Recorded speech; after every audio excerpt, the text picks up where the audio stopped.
mag-harvest tayo ng tinanim namin na kangkong.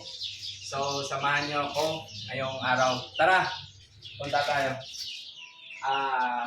This is hindi pa natapos na na house.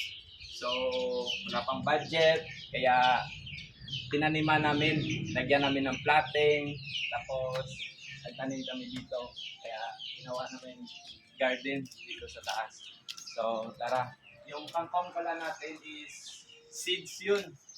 Seeds yun na tinanim ni partner Jade.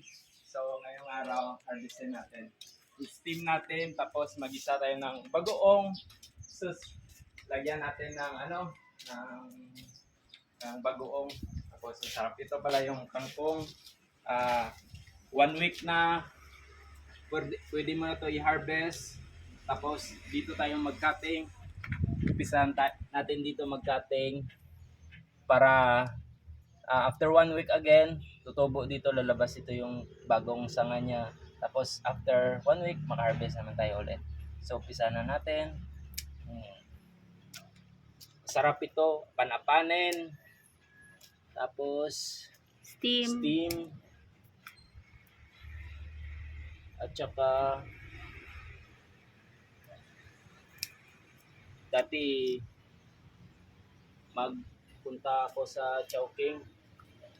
Ito talaga yung in-order ko, yung steam nila na na kangkong, may bagoong. So ito lang.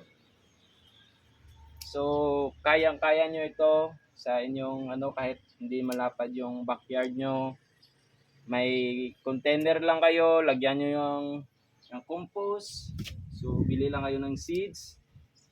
At saka after 1 week, makaka-harvest na din kayo. So hindi na kayo bibili sa market ng kangkong. Eat your own tanim. So organic po ito. Molasses ito yung binibinyag namin.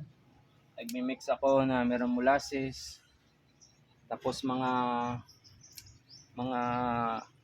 fruits o vegetable na mga balat. Tapos nilagyan ko ng molasses. Tapos pag kinabukasan, ibig ko sa kanila. So, medyo marami na ito. After 1 week, makaka-harvest tayo ulit dito.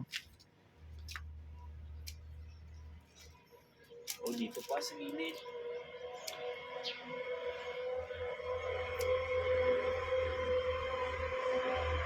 Dito sa taas, marami kaming tanim.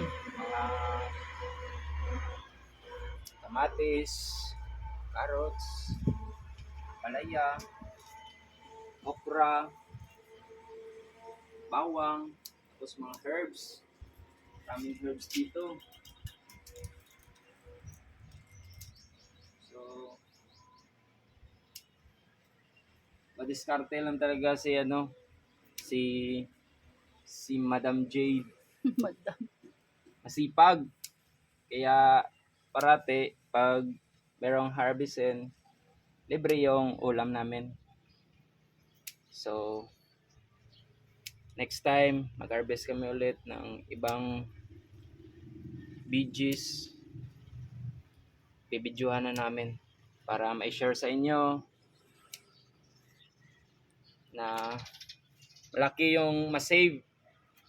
Malaki ma-save nyo sa sa pagkain, sa ulam. Pag meron kayong personal na tanim. Tsaka at the same time, yung mawala yung stress nyo. Aliw kayo sa kakatanim. Tapos pag nakita nyo na yung pinaghirapan nyo, so sobrang saya. Ito pala yung ibang kamatis. Then, ito yung radish. Yung iba dyan, i-transplant. No need na. Transplant.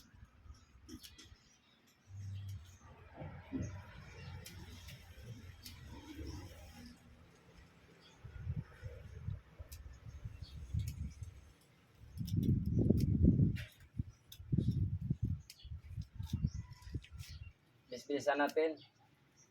Kasi medyo mainit na. Yung mahaba oh. Sa gilid.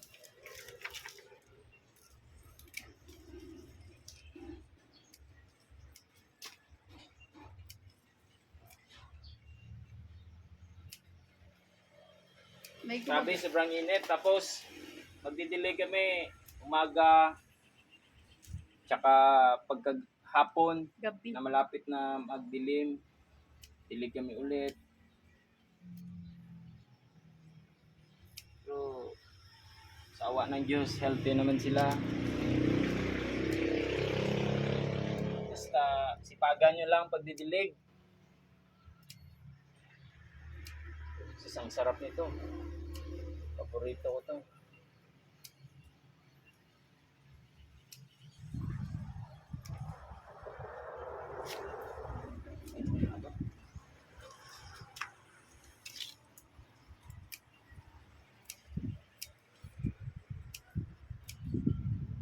Ulihan natin to para next week.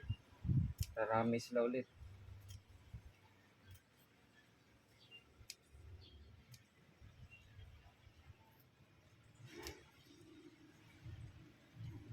So, ito na yung harvest natin. So, maraming salamat sa iyong lahat. Sana ma-inspired kayo. Sa susunod na video na naman ulit, kita-kits tayo. God bless. Bye-bye.